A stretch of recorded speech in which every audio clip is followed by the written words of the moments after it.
السلام عليكم ورحمة الله وبركاته.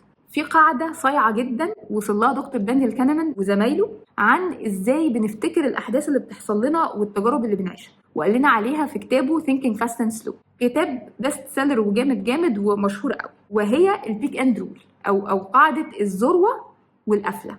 بيقول إن التجربة اللي بنعيشها حمادة، واللي بنفتكره وبنحكيه عن التجربة دي حمادة تاني خالص.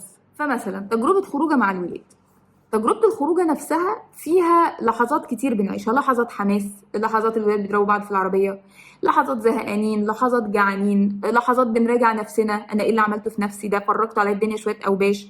يعني بنعيش لحظات وحالات كتير. إنما اللي بنفتكره عن التجربة هو الحكاية اللي هنحكيها بعد كده عن التجربة. وأهم حاجة في أي حكاية الذروة والقفلة، لحظة ما حسوا بذروة مشاعر ما والحكاية قفلت على إيه. ولنفرض حصلت مفاجأة في نص الخروجة وصلتهم لذروة السعادة، كل اللحظات اللي فاتت دي بقى هتتنسي وهيغطي عليها ذكرى ذروة السعادة. وقفلة الحكاية، قفلة الحكاية ممكن يحصل فيها الريمونتادا اللي تعوضنا المرار اللي شربناه طول الخروجة، أو العكس تضيع تعب ومجهود وضبط نفس وفلوس اتصرفت بس عشان ايه؟ نزق اليوم ونفرح بقى، يعني نفرح. هتلاقي مثلا الخروجه ماشيه ازاي؟ عايز بالونه، نجيب بالون طبعا.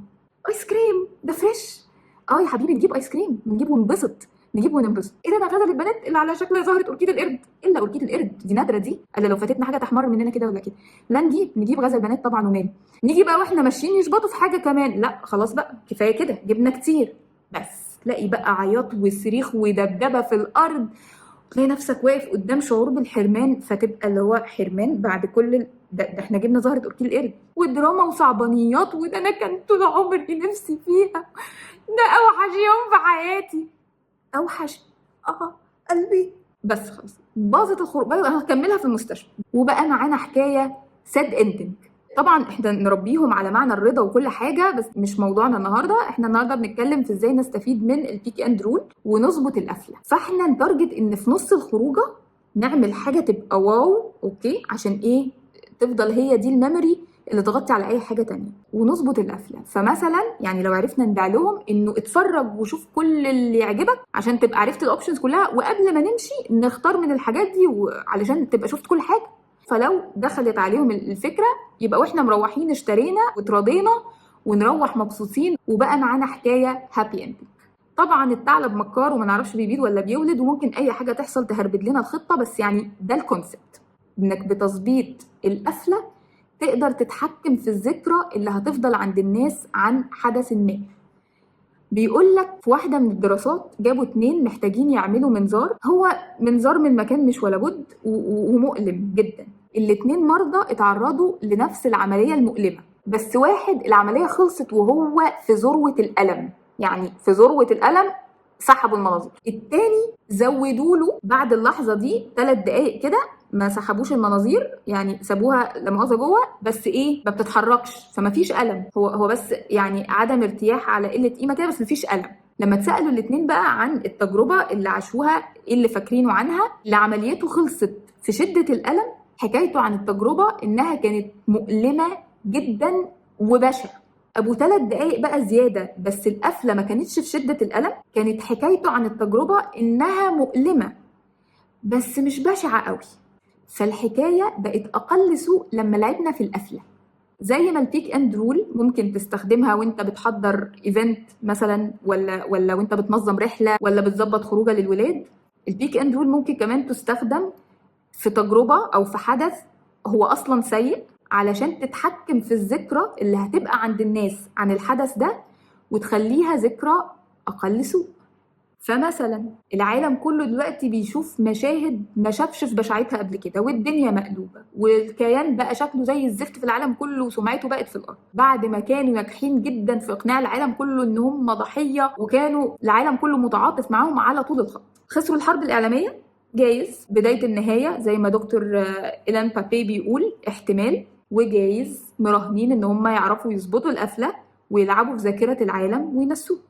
يعني هي مش أول مجزرة يعملوه، والعالم على فكرة كان بيقول عليهم إرهابيين وبيقودوا ميليشيات إرهابية، والإرهابيين دول بعد شوية بقوا رؤساء وزراء وبقوا معاهم نوبل للسلام، والميليشيات بقت the most moral army، اكتر جيش اخلاقي في العالم، عملوها قبل كده. فده الرهان بحسب البيك اند رول بتاع الدكتور دانيال كانمان، اللي للمفارقه هو اسرائيلي امريكاني عايش في الاراضي المحتله وخدم في جيش الاحتلال في شبابه. يعني معرفش دي معلومه مهمه في هذا السياق ولا لا، بس في كل الاحوال بحسب البيك اند رول ما ينفعش يحصل وقف اطلاق نار في عز المنظره، والا دي هتبقى قفله الحكايه، وهي دي الذكرى اللي هتفضل عند الناس كلها وعند العالم كله ببشاعتها ووحشيتها. فلا، هم يعملوا كل اللي هم عايزينه على مسمع ومرأى من العالم كله، لانه في الاخر دي كلها هتبقى ذكريات، شكليات هتتنسي، ويظبطوا القفله. بعد ما يخلصوا اللي هم عايزين يعملوه يكملوا يطولوا شويه في الاعتداء، بس ينزلوا بمستوى الوحشيه شويه شويه شويه شويه لحد ما يوصلوا بقى ايه للوحشيه والخطف والجرائم الوسطيه، وساعتها يعملوا بقى اعلان وقف اطلاق النار وتبقى دي القفله. فالحكايه اللي يفتكرها العالم عن الاحداث ان هي كانت حكايه مؤلمه بس مش بشعه قوي.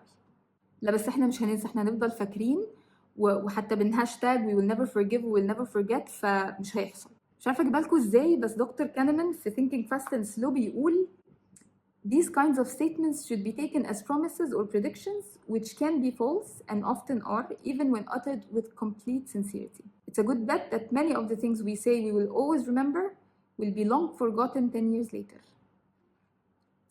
يعني ان الوعود والتنبؤات اللي من النوع ده ممكن تقلش عادي، بل وغالبا بتقلش حتى لو اتقالت بمنتهى الاخلاص، وان كتير من الحاجات اللي هي يعني ما تخافيش انا مش ناسيكي في ظرف 10 سنين ماكسيموم بتكون اتنست وجاب من اللي بعدها 3 عيال. فايه بقى؟ فلو الوقفات والاعتصامات والاحتجاجات والمقاطعه والضغط اللي حاصل في العالم كله وقف مع وقف اطلاق النار بعد ما يكونوا هم ظبطوا القفله، يبقى كل سنه واحنا طيبين، خطتهم نجحت ومساله وقت وكل حاجه هتتنسي. القفله الوحيده اللي ينفع نعتمدها هي تحرير الارض. لحد ما ده يحصل ما خلصتش قضيتنا مقاطعتنا على وضعنا. عشان كده بنقول احنا مش مقاطعين، احنا مستغنيين. بدأ طول نفس، خلي المعنويات عاليه. good luck.